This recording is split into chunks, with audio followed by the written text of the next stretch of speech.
کہ انطعم من لو یشاء اللہ اطعما، کہ اللہ کو اگر اپنے ان غریبوں پہ اتنا ترس آ رہا ہے، سورہ یاسین میں ہے نا، تو اللہ خود ہی کیوں نہیں کھلا دیتا؟ آئی بات سمجھ میں؟ اللہ نے اس اعتراض کا جواب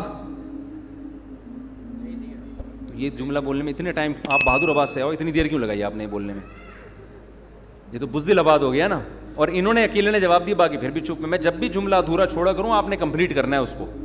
میں چھوڑتا ہی اس لیے ہوں تاکہ پتہ چلے کہ آپ جاگ رہے ہیں کہ نہیں جاگ رہے. تو اس اعتراض کا اللہ نے قرآن میں جواب نہیں دیا، بلکہ قرآن نے کہا ان انتم الا فی ضلال مبین، تم بالکل ہی پاگل ہو گئے ہو جو ایسے اعتراض کر رہے ہو، تم بالکل کھلی ہوئی گمراہی میں ہو.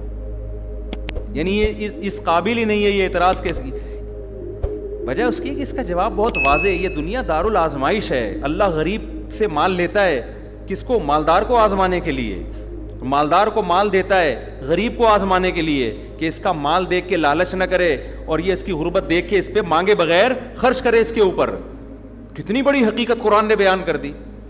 اللہ ہی کو سارے کام کرنے ہوتے، ہماری کوئی ذمہ داری نہ ہوتی تو پھر پیغمبروں کو بھیجنے کی کیا ضرورت تھی؟ پھر تو کوئی قاتل کسی کو قتل کرتا، اللہ قتل ہی نہ ہونے دیتا اس کو. جو کہیں قتل کرنے جاتا اللہ وہیں روک کے اس کو جیل بھجوا دیتا. ٹھیک ہے. دنیا میں عدالت کا نظام اور قانون اور یہ ساری چیزیں کیا ہو جاتی؟ ختم. نہ پیغمبروں کے سب کچھ سیٹنگ پہ آ جاتا. تو پھر فرشتے ہوتے ہیں نا ہم لوگ. تو بعض چیزوں کے جواب بہت واضح ہوتے ہیں، وہ جواب دیے نہیں جاتے. اور یہ بھی ہمیں پتہ چلا کہ معترضین ہوتے کس قسم کے، کیسے اوٹ پٹانگ باتیں کر کے لوگوں کو بیوقوف بناتے ہیں. آج بھی اس طرح کے اعتراضات کرتے ہیں جو ملحد لوگ ہیں نا، خدا کے منکر، کہ خدا ایک طرف کہتے ہیں غفور الرحیم اور ایک طرف اتنا ظلم ہو رہا ہے دنیا میں، یہ روکتا کیوں نہیں ہے؟ سیلاب کیوں آ رہے ہیں؟ زلزلے کیوں آ رہے ہیں؟ چھتیں کیوں گر رہی ہیں؟ مر کیوں رہے ہیں لوگ؟ اور بھائی زلزلہ آ رہا ہے، سیلاب آ رہا ہے، جس پر آ رہا ہے نا اس کے لیے اتنی بڑی آزمائش نہیں ہے. ان لوگوں کے لیے بڑی آزمائش ہے جو اس عذاب میں مبتلا نہیں ہوئے. ہم جب سندھ سے گزر رہے تھے نا، بہت قسم پرسی میں غریبوں کو دیکھا تو ایک آدمی نے کہا یار ان کے تو بدعمالیاں بھی اتنی نہیں ہیں، عذاب ان پہ آتا ہے. اور کراچی اور لاہور کے اور اسلام آباد کے پوش علاقوں میں جا کے دیکھو جو نائٹ کلبوں میں عیاشیاں ہو رہی ہیں، ان کو کچھ بھی نہیں آ رہا، وہ ابھی بھی پراٹھے کھا رہے ہیں بیٹھ کے. ہوتا ہے نا جب بھی سیلاب آتا ہے پستا کون ہے؟ سمندری طوفان آئے گا، ٹھٹھا بیچارہ اور وہ جو دادو، اس طرح کے علاقے جن کے پاس کھانے کو ویسے ہی روٹی نہیں ہے. تو جو ملحد لوگ ہیں وہ اعتراض کرتے ہیں کہ یہ اللہ کے ہاں انصاف بولو نہیں ہے. یعنی ان کو وہ کہتے ہیں کہ عذاب جب آئے نا تو سمندر کا پانی ٹھٹھا سے لیفٹ ٹرن مار کے ڈیفنس کی طرف پہلے رخ کرے وہ، اور وہ جائے اسلام آباد کے نا، زلزلہ جب آئے یا کوئی سیلاب آئے تو دریا سندھ کا دریا الٹا چلتے ہوئے وہ اسلام آباد کے وہ جو کیا ہے یار اسلام آباد میں بڑے بڑے جو ہوٹل ہیں نا وہاں تک پہنچے. تو بھائی دنیا کے اصول اللہ نے کچھ اور رکھے ہیں، آخرت کے اصول. ایک دفعہ بارشیں آئیں نا تو وہ کھارا در پورا ڈوب گیا. اچھا ان دنوں میں ایک مولانا صاحب بیان کر رہے تھے کہ یہ بارشیں جو اتنی آتی ہیں ہمارے بدعمالیوں کا نتیجہ ہے، ہمارے بہت سے لوگ یہ بار بار یہ بات دہراتے ہیں. یہ بات بھی ٹھیک ہے کہ ہماری بدعمالیوں کا نتیجہ ہے، اس میں دو رائے نہیں ہو سکتی، اس کا میں منکر نہیں ہوں. لیکن اس بات کو اتنا زیادہ بار بار بیان کرنا جس سے انسان سمجھے کہ پتہ نہیں سندھ والوں نے کیا کیا ہے جو برباد ہو گئے. ایک حد تک تو یہ ٹھیک ہے تاکہ لوگوں کو موٹیویشن ملے. اس زمانے میں نے ایک بیان کیا تھا کہ زلزلے کیوں آتے ہیں، آڈیو بیان تھا میرا وہ، اس وقت میں ویڈیو نہیں بناتا تھا. اس میں یہ سمجھانے کی کوشش کی تھی کہ بھائی ضروری نہیں کہ زلزلے میں جو قوم زیادہ تباہ ہوئی ہے وہ بری ہو اور جو بچ گئے وہ اچھے ہوں. عین ممکن ہے جو بچے ہوں وہ کمبخت ہوں اور جو مرے ہوں وہ تہجد پڑھتے ہوئے دنیا سے گئے ہوں. کیونکہ اللہ تعالیٰ نے دنیا کو دار الاسباب بنایا ہے. یہاں جب بھی کوئی عذاب آتا ہے نا، جب بھی کوئی عذاب آتا ہے تو وہ اسباب کے تحت آتا ہے. اب دیکھو بارش جب آئے گی، طوفانی بارش ہوگی تو وہ اوپر کی طرف پانی جائے گا یا نیچے کی طرف آئے گا؟ اب اوپر نائٹ کلب ہے، عیاشی چل رہی ہے، شرابیں چل رہی ہیں، نیچے نشیبی علاقے میں تہجد پڑھ رہے سارے. تو پانی یہ تھوڑی کہ تہجد والوں کو دیکھ کے ٹن مارا اس نے بھائی وہ کہاں کو الٹا چلنا شروع ہو گیا. اس لیے کہ تو فطرت کے قانون کے خلاف ہے نا. اللہ تعالیٰ فطرت کو چینج تھوڑی کرتے ہیں. تو اس بحث میں پڑے بغیر کہ کون تباہ ہو رہا ہے کون بچ رہا ہے, ہمیں شریعت نے حکم یہ دیا ہے کہ ہم پہلے سے اس کا انتظام کریں کہ کوئی قدرتی آفت آئی تو اس سے کون سا علاقہ زیادہ متاثر ہوگا. ہمیں شریعت نے حکم دیا ہے اسباب اختیار کرنے کا. کھارادر والوں سے میں کہتا ہوں, جب تمہیں پتا ہے کہ جب بھی کراچی میں بارش زیادہ آتی ہے کھارادر نیچے ہے تو ڈوبے گا نا وہ. تم چاہے تبلیغ میں چلے لگاؤ, تم 4 مہینے لگاؤ, پانی تمہارے یہاں ہی پہلے آئے گا. پانی کو اللہ نے یہ سمجھایا ہوا ہے کہ جہاں جگہ ملے نیچے کو کھسک جانا. یہ نہیں دیکھنا کہ وہ نماز پڑھ رہا ہے کہ گٹکا کھا رہا ہے بیٹھ کے. یہ تو ہمیشہ سے ہوتا آ رہا ہے. دیکھو عذابوں کی 2 قسمیں ہیں, خوب سمجھ لیں. یہ ٹاپک چل ہی پڑا ہے تو میں جلدی سے کمپلیٹ کر لوں. ایک عذاب وہ ہوتا ہے جس کے عذاب ہونے میں 2 رائے ہو نہیں سکتی ہیں, اس کو قدرتی آفت قرار دیا نہیں جا سکتا.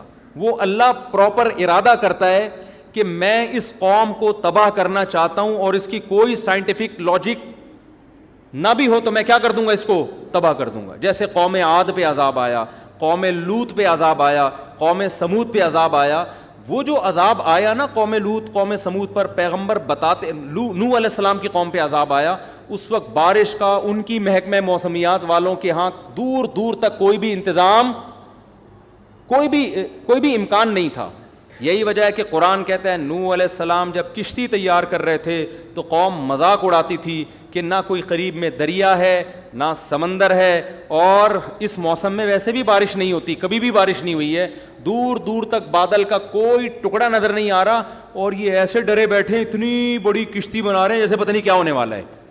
تو نوح علیہ السلام نے کیا کہا, ان تسخروا منا فإنا نسخر منکم, تم مذاق اڑاؤ ان قریب ہم تمہارا مذاق اڑائیں گے. کیا نوح علیہ السلام کا سائنسدانوں سے رابطہ تھا, محکمہ موسمیات والوں سے؟ وہی کے ذریعے اللہ بتا رہا تھا کہ ان کی باتوں میں نہ آئے, میں اپنی قدرت سے بغیر کسی سبب کے ایسی بارش برساؤں گا کہ اس میں ہلاک کروں گا, اور صرف نافرمان ہلاک ہوں گے, ایک نافرمان بھی نہیں بچے گا, سارے نیک لوگوں کو بچا لوں گا میں. یہ ایسا عذاب ہے جس کی کوئی سائنٹیفک لاجک بولو نہیں ہے. یہ قرآن سے ثابت ہے کہ اس طرح بھی ہوتا ہے. قوم عاد پہ جو عذاب آیا, فلما رأوه عارضا مستقبلا فلما رأوه عارضا کیا ہے وہ آیت بھائی, فلما رأوه عارضا مستقبل اودیتهم قالوا هذا عارض ممطرنا. جب انہوں نے بادل کا ٹکڑا, وہ حضرت ہود علیہ السلام بار بار قوم سے کہہ رہے تھے کہ اب عذاب آ رہا ہے, اب میں جا رہا ہوں بستی چھوڑ کر, اب کیا آ رہا ہے, اللہ کا عذاب. تو یہ وہی کے ذریعے بتایا نا, محکمہ موسمیات والوں کے ذریعے نہیں بتایا. تو وہ قوم ہنسنے لگی, پھر دیکھا واقعی کالے بادل آ رہے ہیں, تو اس قوم نے کہا یہ تو بادل ہیں جو نارمل بادل ہوتے ہیں, پانی برسے گا, یہ عذاب کہاں ہے؟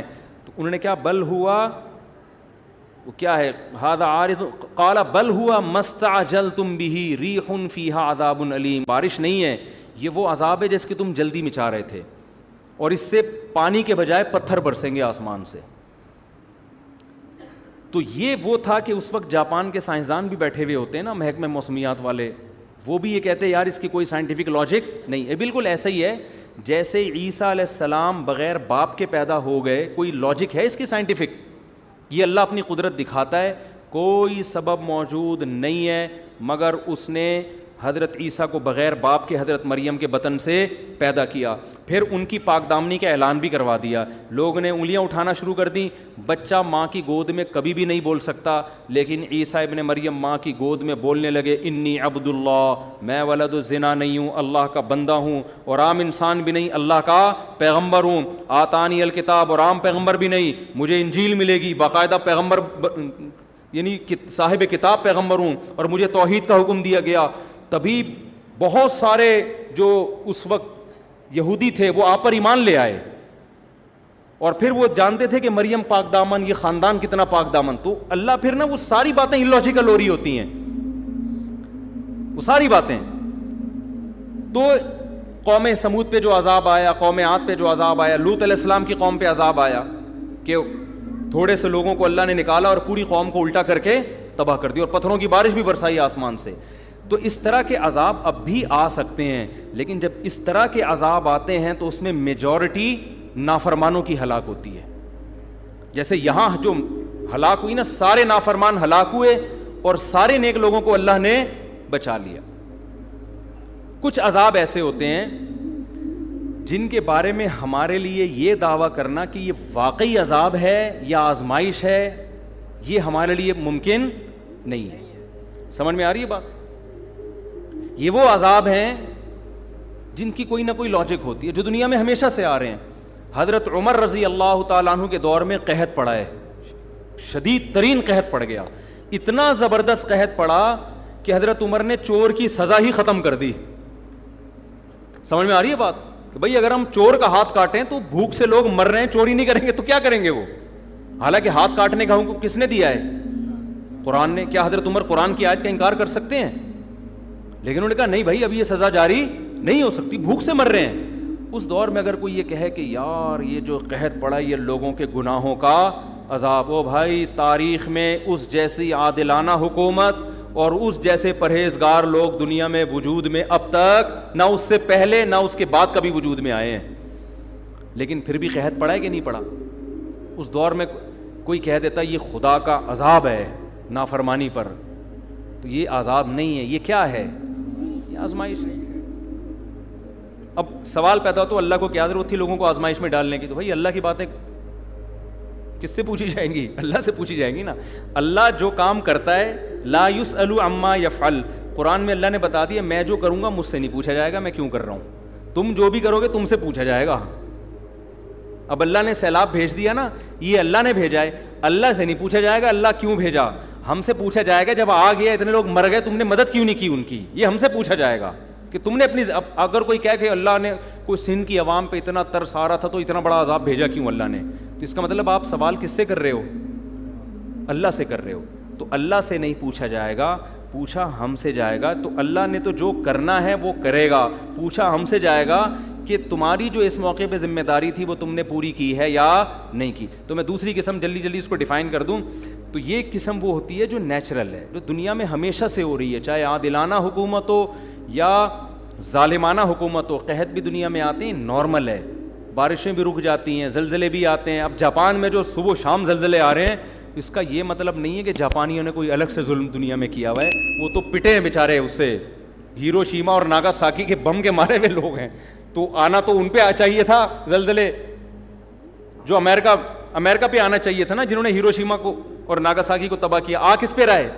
اب وہ قیامت کے دن اللہ سے کہیں اللہ ٹھیک ہے ہم کافر تھے، ہم چینگ پونگ کرتے تھے، لیکن ہم تو آدھی سزا تو ہمیں دنیا میں مل گئی تھی ہیروشیما اور ناگاساکی پہ، تو پھر بھی عذاب آ رہے ہیں. تو ہم کیا کہیں گے؟ بھائی جو پہاڑی علاقہ ہے اس میں زلزلے زیادہ آتے ہیں. سوات مردان میں زلزلے زیادہ آتے ہیں، کراچی میں کم آتے ہیں. بدماشیاں کراچی میں زیادہ ہیں، سوات مردان میں کیا ہیں؟ کم ہے. لاہور میں تو ماشاءاللہ کوئی لاہوری بیٹھے ہو تو پیشگی معذرت، سب سے کم زلزلے کہاں آتے ہیں؟ میرے خیال ہے لاہور میں آتے ہیں. تو یہ نیچرل ہے. اب دیندار آدمی کیا کرتا ہے؟ وہ کیا کرتا ہے کہ بجائے اس کے کہ تو نے نیچے اپنا گھر بنایا ہوا ہے اوپر چلا جا، وہ اوپر جانے کے بجائے نیچے تہجد زیادہ اخلاص سے شروع کر دیتا ہے. وہ سمجھ میں آ رہی ہے بات؟ وہ نیچے کھارا در میں ہے نا، پانی آیا اکثر کھارا در ڈوب جاتا ہے پانی میں، تو وہ کیا کرتا ہے کہ یار ہمارے گناہوں کی سزا میں پانی آ گیا، ہم ڈوب گئے، اب ہم کیا کریں گے؟ اب گٹکے سے بھی میں توبہ کر رہا ہوں آئندہ کے لیے، اب میں چلے کی جماعت میں نکل رہا ہوں تاکہ عذاب نہ آئے. نکلنا تو چاہیے بھائی، گٹکا بھی چھوڑنا چاہیے، لیکن اللہ تعالیٰ نے دنیا کو دارالاسباب بنایا ہے. تو سب سے پہلے آپ کی ذمہ داری کیا ہے کہ آپ اس ریزن پہ غور کریں یہ سزا ہمیں ملی کیوں ہے. آپ کراچی میں نشیبی جگہ پہ کیوں رہتے ہو بھائی؟ اوپر کیوں نہیں چلے جاتے آپ؟ اس پہ بھی لوگ، اور یہ بھی جرم ہے گناہوں، اگر یہ گناہ کی وجہ سے عذاب آیا ہے نا تو نیچے رہنا بھی ایک گناہ ہے. کہ جب آپ کو پتہ ہے کہ ملک میں ڈیم ہے نہیں، جن کے پاس وسائل ہیں، جن کے پاس وسائل نہیں ہیں وہ تو بیچارے مجبور ہیں نا، جن کے پاس وسائل ہیں میں ان کی بات کر رہا ہوں. جب آپ کو پتہ ہے کہ نیچے ہمارے ملک میں ڈیم نہیں ہے اور تباہی آتی ہے تو آپ کو خود بھی تو خیال کرنا چاہیے نا. اب آپ جاپان میں جا کے مضبوط عمارت بناؤ اور زلزلہ پروف نہ ہو تو آپ وہاں روزانہ سہ روزے کا اجتماع رکھو گے, فضائل اعمال کی تعلیم ہوگی نا, جو کافر شراب پی رہے ہیں نا نائٹ کلب میں, وہ بچ جائے گا زلزلے میں, آپ کیا ہو جاؤ گے, انا للہ ہو جائے گا آپ کا. تو اس میں اللہ کا قصور نہیں ہے, اس میں قصور کس کا ہوگا, آپ کا, کہ جب آپ کو پتہ ہے کہ اس جگہ زلزلے زیادہ آتے ہیں, آپ نے زلزلوں سے بچنے کی کوشش کیوں نہیں کی. تو عذاب بعض دفعہ خالصتاً عذاب ہوتا ہے, اور بعض دفعہ جو ہوتا ہے اس میں ہم 100% یہ نہیں کہہ سکتے کہ عذاب ہے, وہ قدرتی حادثہ بھی ہوتا ہے, لیکن حدیث میں اس کو بھی عذاب کہا گیا ہے. کس معنی میں کہا گیا وہ میں بھی بتاتا ہوں. جیسے حدیث میں آتا ہے کہ حضرت عائشہ رضی اللہ تعالی عنہا نے نبی سے عرض کیا, یا رسول اللہ, یہ طاعون کیا چیز ہے جو وبا پھیلتی ہے نا, طاعون. آپ نے فرمایا عذاب یبعثہم اللہ علی من یشاء من عبادہ, اللہ کی طرف سے ایک عذاب ہے جس پہ چاہے اللہ مسلط کر دیتا ہے. لیکن آگے آپ نے فرمایا کہ اہل ایمان کے لیے اس کو رحمت بنا دیتا ہے. تو اس سے پتہ چلا کہ اس کا عذاب ہونا یقینی ہر ایک کے لیے نہیں ہے, یہ قدرتی حادثے ہیں. تو جتنے بھی قدرتی حادثے دنیا میں ہوتے ہیں, ایک تو وہ 2 حادثوں کی قسمیں سمجھ میں آ گئی نا. ایک تو وہ جو قوم لوط قوم نوح پر, اس کی کوئی سائنٹیفک لاجک نہیں تھی, اللہ نے اپنے ارادے سے, جیسے حضرت ابراہیم کو آگ میں بچا لیا اور بغیر باپ کے حضرت عیسیٰ کو پیدا کر دیا, تو بغیر کسی لاجک کے اللہ نے آسمان سے پتھر برسا کے قوم کو ہلاک کر دیا. لیکن کچھ ہوتے ہیں جن کی سائنٹیفک لاجک ہوتی ہے. دنیا میں جب گیس اتنی نکل رہی ہے نا, تو زلزلے خود بخود آئیں گے. کتنی گیس, کتنا پیٹرول تو ہم نکال رہے ہیں نا, تو نیچے سے زمین خالی ہو رہی ہے کہ نہیں ہو رہی.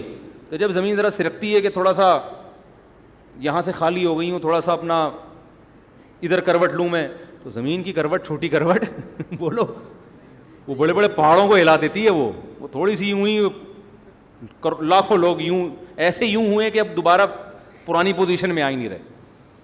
تو یہ جو اس قسم کے حادثات ہوتے ہیں, ان کے بارے میں نبی صلی اللہ علیہ وسلم نے 2 ٹوک بتا دیا کہ یہ نافرمان کے حق میں عذاب ہیں, فرما بردار کے حق میں کیا ہیں, رحمت. تو سندھ کی عوام یا بلوچستان یا KPK میں جو مصیبتیں آئی ہیں, تو نیک لوگوں کے لیے کیا ہے, یہ رحمت ہے, برے لوگوں کے لیے کیا ہے, یہ عذاب ہے. تو ہر قدرتی حادثہ وہ برے کے لیے عذاب ہوتا ہے, نیک کے لیے کیا ہوتا ہے, رحمت. اس سے پتہ چلا ہے کہ وہ نیک پر بھی آ سکتا ہے.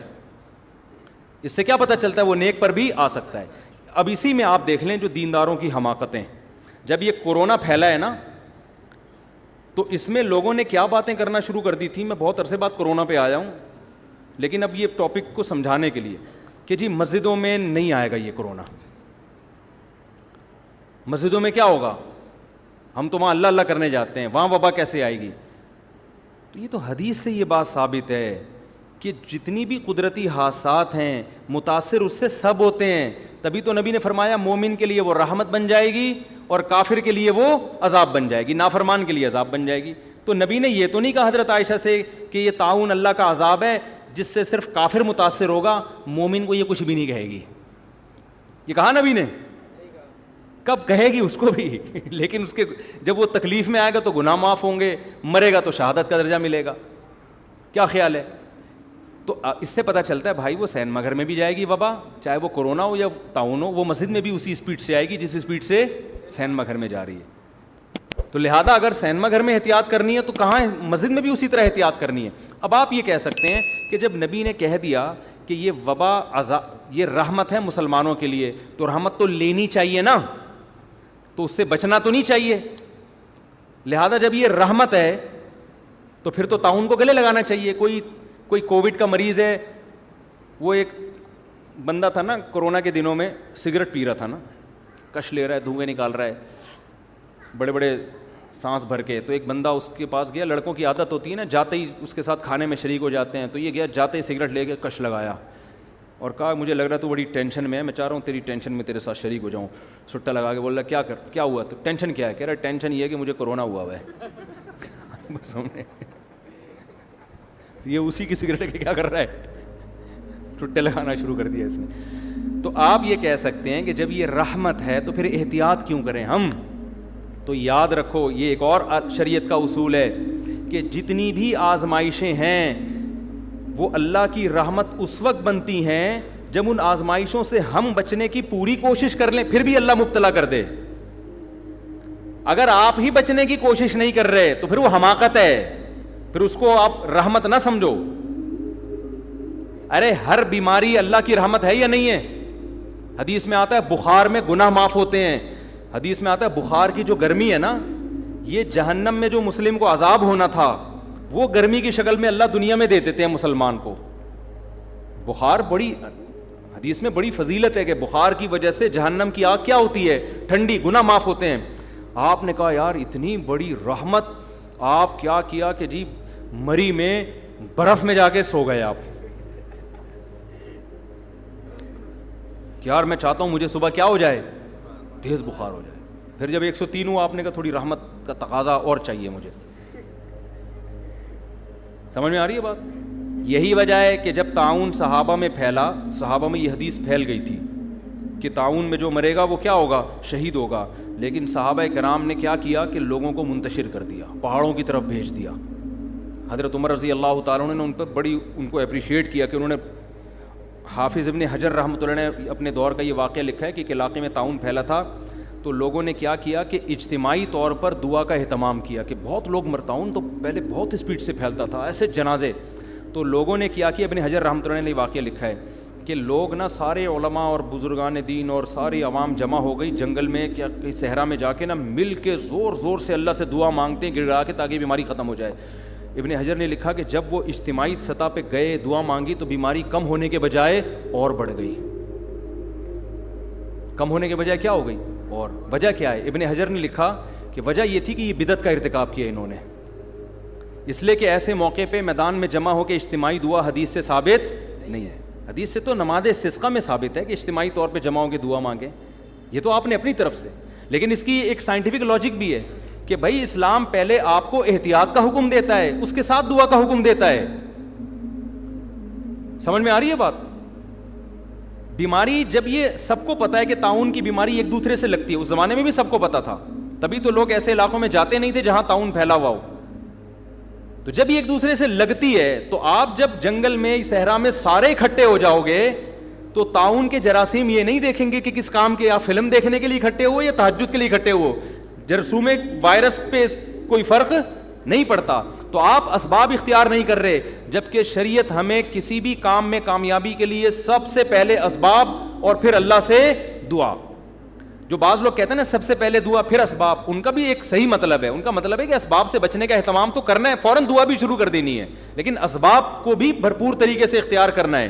سمجھ میں آ رہی ہے بات کہ نہیں آ رہی؟ تو ابن حجر رحمۃ اللہ علیہ نے لکھا ہے کہ اتنا کراؤڈ ہوا اور سب نے بہت گڑ گڑا کے دعائیں مانگی، مگر جو موت کا تناسب تھا وہ پہلے سے بہت تیزی سے بڑھ گیا. تو وجہ اس کی یہی ہے کہ بھائی آپ، اور یہ حماقت آج بھی لوگ کر رہے ہوتے ہیں، آج بھی لوگ کر رہے ہوتے ہیں.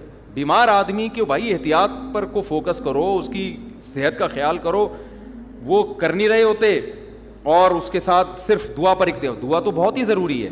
ایک آخری بات کر کے بس بیان ختم کرتا ہوں کہ دیکھو یہ تو میں نے دو قسم کے حادثات کی پوری ڈیٹیل بتا دی نا، کہ ایک تو وہ واقعی جو خالصتاً قدرتی ہوتے ہیں، اور ایک وہ جس کی لاجک زمین میں ہمیشہ سے نیک لوگوں پر بھی آفتیں آتی ہیں، بروں پر بھی آتی ہیں، بیماریاں بھی اور زلزلے بھی اور طوفان بھی. تو ہمیں بجائے اس بحث میں کہ یہ عذاب ہے کسی کے گناہ کی وجہ سے یا یہ کیا ہے، ہمیں وہ یہ تو اللہ کا کام تھا نا جو اللہ نے کیا. ہمیں اللہ کہتا ہے تم وہ کرو جو تمہاری ذمہ داری. ہماری ذمہ داری کیا ہے؟ ایسے موقع پہ وہ کرنا ہے جو صحابہ کیا کرتے تھے، غریب کے ساتھ تعاون. اور مشرک کیا کیا کرتے تھے کہ جب اللہ کو اس پہ اتنا ترس آ رہا ہے تو اللہ نے اس کو غریب بنایا کیوں؟ تو وہ آج بھی کہہ سکتا ہے مشرک کہ اگر اللہ ہم سے کہہ رہا ہے کہ سیلاب زدگان کی مدد کرو تو اللہ کو اتنا ان پہ ترس آ رہا ہے تو سیلاب بھیجا کیوں؟ ٹھیک ہے نا، اللہ نے زلزلہ ڈالا کیوں؟ تو اللہ کہے گا جو میرا کام ہے بھائی وہ میں کروں گا، جو تمہارا کام ہے کس نے کرنا ہے؟ تم نے. اور یہ بھی ذہن میں رکھو کہ عذاب یہ جو قدرتی آتے ہیں نا، یہ بھی بعض دفعہ خالصتاً عذاب بھی ہوتے ہیں. اس کی وجہ یہ ہوتی ہے کہ آپ نے اس سے بچنے کا اہتمام نہیں کیا ہوتا. ہمارے ملک میں ہمارے حکمرانوں نے ڈیم بنانے کا اہتمام نہیں کیا. جب بھی ڈیم بنانے کی کوشش کی گئی ہے عوام نے رکاوٹ ڈالی ہے، بیوقوف عوام نے. جو آپ کے علاوہ کی بات کر رہا ہوں میں، نوشہرہ کے بارے میں بات کی گئی تھی جی کالا باغ ڈیم بن گیا تو نوشہرہ ہلاک ہو جائے گا، ڈوب جائے گا. حالانکہ وہ ڈیم نہیں بنا تو نوشہرہ کیا ہو گیا ہے؟ ڈوب گیا ہے. لیکن ہمارے پبلک میں سینس بولو نہیں ہے. تو یہ اب یہ اللہ کا، یہ تو قدرتی آفت بھی نہیں ہوئی نا، یہ تو ہماری اپنی یہ تو ایسے جیسے مری کے برف خانے میں جا کے لیٹ گئے آپ. ٹھیک ہے نا, اور کہ نیچرل ہے بیمار ہونا, بخار ہونا. بھائی نیچرل جب ہوتا ہے جب آپ کے گھر میں وائرس داخل ہوتا, آپ تو خود برف میں نہا رہے ہو اور ٹھنڈے پانی سے نہا رہے ہو برف میں جا کے آپ.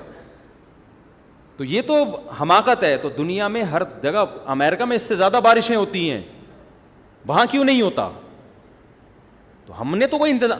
اور ایک فلسفی کا بیان آیا تھا کچھ دن پہلے کہ ہمارے ملک میں ڈیم ہے نہیں اور یہ مولوی لوگ بچے پیدا کرنے کی ترغیبیں دے رہے ہیں. کچھ دن پہلے ان کا بیان آیا, ڈیم ہے نہیں, پانی ہے نہیں اور بچے پیدا کرنے کی. میں نے کہا اس پاگل کو دیکھو, ابھی بھی کہہ رہے ہیں ہمارے ملک میں پانی نہیں ہے. کوئی ایک بچہ بتاؤ جو پانی کی کمی سے ہلاک ہوا ہو. فضول قسم کے, پاگل قسم کے لوگ اللہ نے ہم پہ مسلط. یہ ہمارے وہ ہیں جو بڑے بڑے اسکالرز ہیں, فلسفی ہیں. اور خدا کے بندے, تو اس ایک ہی تو نعمت ملی ہوئی ہے, نسل بھی روک دیں گے تو بچے گا کیا ہمارے پاس؟ اتنا پانی زمین کی رگوں میں سیلاب میں داخل ہوا ہے نا کہ نکالتے نکالتے تھک جاؤ, یہ ختم ہونے والا نہیں ہے. وہ جو چیف جسٹس کا بیان آیا تھا نا پرانا, کہ اتنے لیٹر پانی روزانہ ہم زمین سے نکال رہے ہیں اور بچوں کی اسپیڈ بہت تیزی سے ہے اور اتنا پانی ختم ہو رہا ہے. میں نے اس پر بیان دیا تھا, یہ پانی نکلنے کی اسپیڈ تو بتا رہے ہیں, زمین میں پانی جا کتنا رہا ہے اس پہ انہوں نے کوئی رپورٹ پیش کی نہیں ہے. بے وقوفوں والے کام کر رہے ہو یار تم.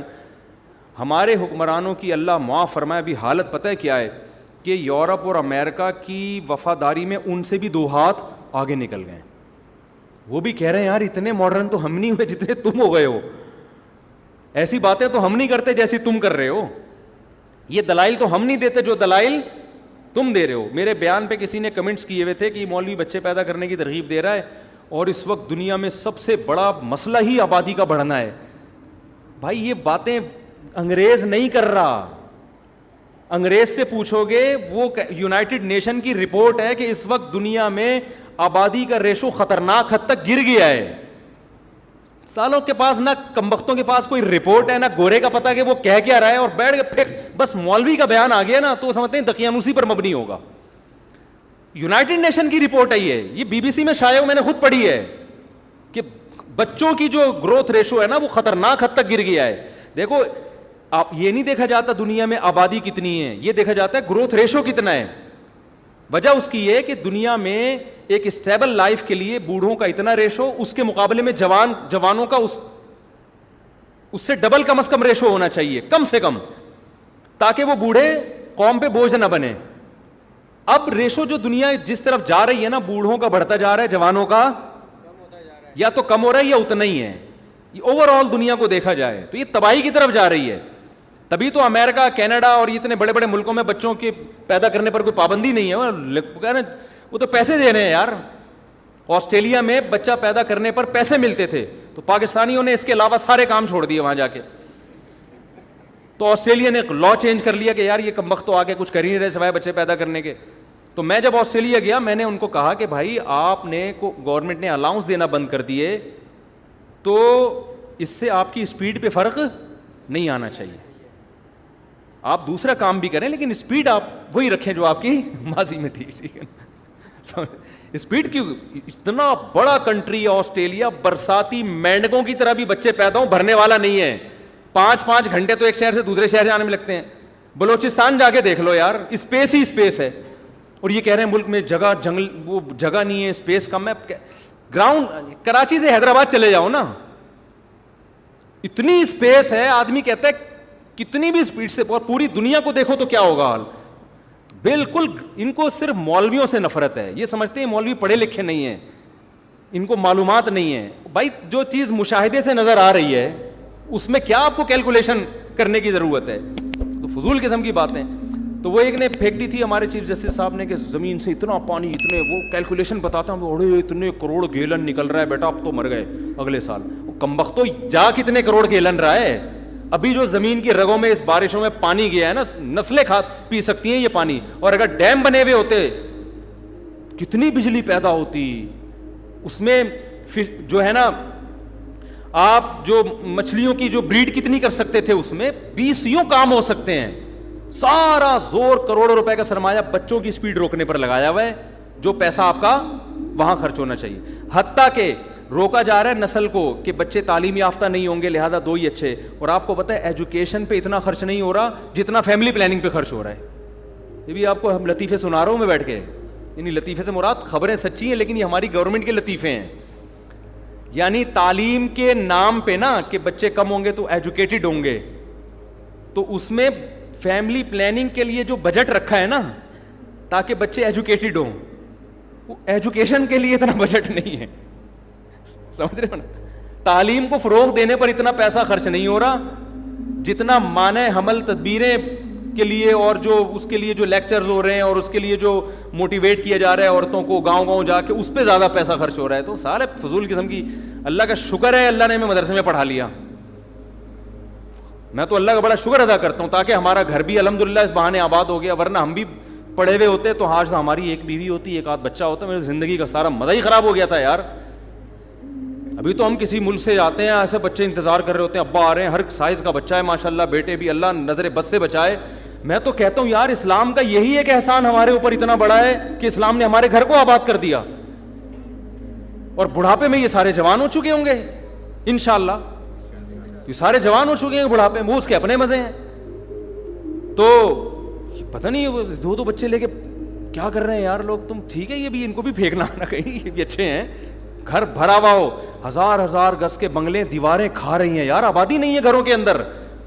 بڑھاپے میں اپنے مزے, داماد ہوں گے ہول سیل کے حساب سے, بہویں ہوں گی, ان کے بچے ہوں گے. دادا پٹھانوں میں جا کے پشاور میں دیکھو, دادا کے مزے ایسے ہیں آپ مائیکل جیکسن کے مزے بھول جاؤ گے. میں تو دیکھتا ہوں نا جا کے پٹھانوں میں, پشاور مردان, وہ ایک دادا بیٹھا ہوگا, وہ میرا پوتا ہے, وہ نواسا ہے, یہ 8 چاچے ہیں, یہ پتہ نہیں اتنی بڑی فیملی ہوتی ہے, دادا بیٹھ کے کھا رہا ہوتا ہے اکیلا, اور عزت بھی مل رہی ہوتی ہے اس کو. تو خیر اب یہ تو ٹاپک میں کئی بار چھیڑ چکا ہوں, کہاں سے کہاں چلے ہم. تو اصل بات کہہ رہے تھے غریبوں کو کھانا کھلا دیا. ہاں آخری بات جو ہے نا وہ یہ رہ گئی تھی کہ ہمارے یعنی سبق کے لیے ہمیں ہر مصیبت کو اپنے لیے عذاب ہی سمجھنا چاہیے. یہ شریعت کی تعلیم ہے, چاہے حقیقت میں وہ عذاب ہو یا نہ ہو, ہمیں یہ سمجھنا چاہیے.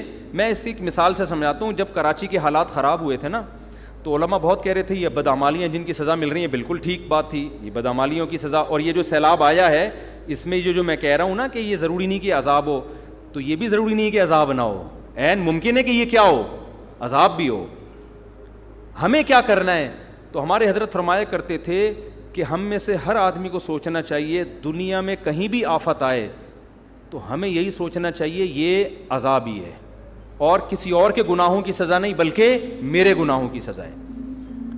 یہ اللہ ہم سے چاہتا ہے کہ بے شک وہ کسی اور کے گناہ کی سزا ہے یا سزا نہیں بھی, یہ قدرتی حادثہ ہے, لیکن جس کے دل میں اللہ کا خوف ہوتا ہے وہ یہ سمجھتا ہے کہ یہ عذاب ہی ہے اور یہ میرے گناہوں کی وجہ سے, وہ اپنے گناہوں کا استحضار کرتا ہے. دیکھو نبی سے بڑھ کر دنیا میں کوئی ہو سکتا ہے؟ حدیث میں آتا ہے جب بھی مدینہ میں گہرے بادل آتے تھے آپ صلی اللہ علیہ وسلم خوف زدہ ہو جاتے اور مسجد میں جا کے دعائیں مانگنا شروع کر دیتے. حالانکہ گہرے بادل آنا کیا ہے, نیچرل ہے, اور نبی سے تو کوئی گناہ ہوتا ہی نہیں ہے, لیکن جس کے دل میں تقوی اللہ کا خوف ہوتا ہے نا, وہ تو نبی یہی سمجھتے تھے. پھر نبی جا کے دعا مانگتے, اے اللہ تو نے مجھ سے وعدہ کیا ہے کہ جب تک میں ان کے درمیان موجود ہوں تیرا عذاب نہیں آئے گا. حالانکہ مدینہ میں تو اب بھی بادل آتے ہیں. تو اس سے پتہ چلتا ہے کہ جس کے دل میں خوف ہوتا ہے بھائی, وہ تو ہر مصیبت کو اپنے گناہ کی سزا سمجھتے. تو سمجھنا ہمیں, یہ تو میں نے ایک نالج کے لیے ایک پورا بیان کیا.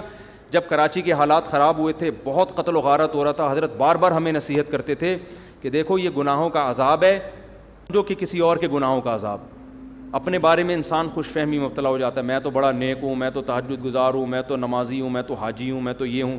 فرمایا سمجھو یہ میرے گناہوں کا عذاب ہے. تو حضرت کہتے ہیں میں یہ سمجھتا ہوں مجھ سے کوئی کوتاہی ہوئی ہے جس کا یہ عذاب ہے. تو استحضار ہم سب کو یہی کرنا چاہیے. کچھ بھی آفت آ رہی ہے اپنے گریبان میں جھانکے, بھائی شاید یہ میرے سے کوئی غلطی ہوئی ہے جس کا یہ عذاب. اگر کوئی عالم بہت نیک ہے, کوئی گناہ نہیں ہو رہا اس سے, وہ یہ سمجھے میں تبلیغ میں کوتاہی کر رہا ہوں, جتنا میرے ذمے تھا حق بیان کرنا میں اتنا حق بیان نہیں کر رہا, جس کی وجہ سے یہ عذاب ہے. تو سمجھنا ہم سب کو یہی چاہیے کہ یہ میرے گناہوں کی سزا ہے, لہذا اللہ سے توبہ اور استغفار کرنا چاہیے. اس کا فائدہ کیا ہوگا؟ اگر یہ واقعی آپ کی گناہوں کی سزا ہے توبہ استغفار سے معاف ہوگی, نہیں ہے تو توبہ استغفار کرنے پہ کوئی ٹیکس لگتا ہے کیا؟ آپ کے درجات کیا ہو جائیں گے؟ بلند ہو جائیں گے, اللہ کی نظر میں مقام بڑھ جائے گا. اللہ کہے گا سزا اس کو ملی ہے, گناہ اس کے تھے, اور یہ بندہ میرے کتنا خوف رکھتا ہے کہ یہ سمجھ رہا ہے کہ یہ میرے گناہوں کی, اس سے اللہ کا قرب آپ کو کیا ملے گا؟ اور زیادہ ملے گا. اللہ تعالیٰ سمجھنے کی عمل کی توفیق عطا فرمائے.